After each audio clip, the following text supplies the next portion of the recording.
think the biggest holdup for most nephrologists is just that there's a time crunch in clinic.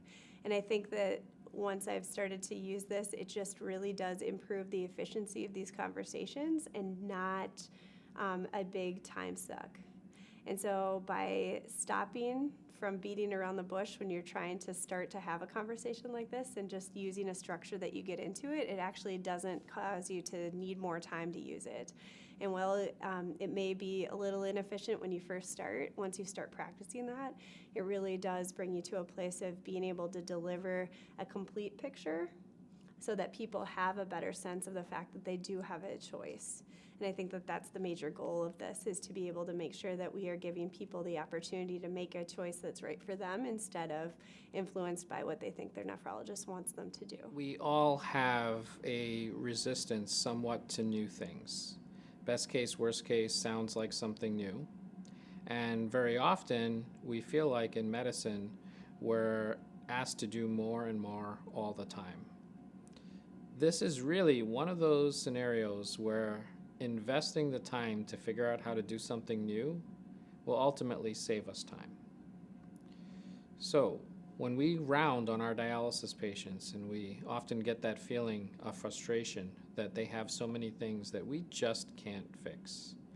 And then there are a certain group of patients that we look at and we think, although we don't say it out loud, that I wish they hadn't started.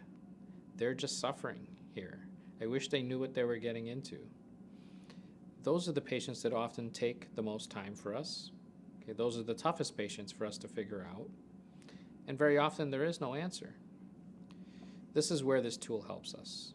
This is where this tool becomes even rewarding for ourselves, because now we eliminate some of the surprises. So I think one of the problems that I've seen when I listen to learners do this, because I'm often in clinic with the learner, is that we aren't comfortable having a conversation like this. And in doing so, we sort of beat around the bush instead of actually coming into what the meat of our conversation is.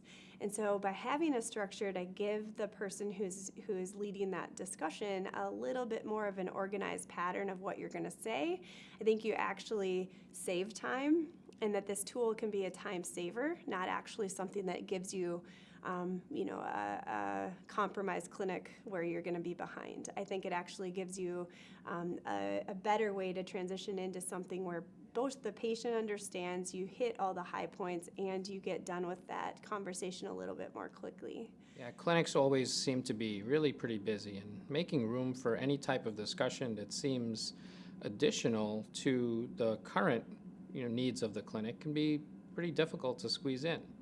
But that's not really what I'm doing. So what I'm really doing is having this conversation, which is really the most important conversation that we could have in that day, be the entire conversation.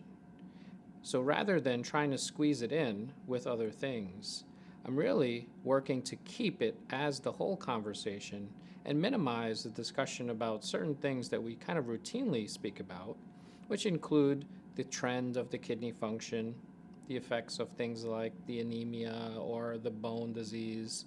Why? Well, this is a group of patients that we've been kind of following along. We know what we're expecting. This is a group of patients we're talking about things like dialysis already. So defining that trend and trying to figure out what's going on are probably conversations we've had previously.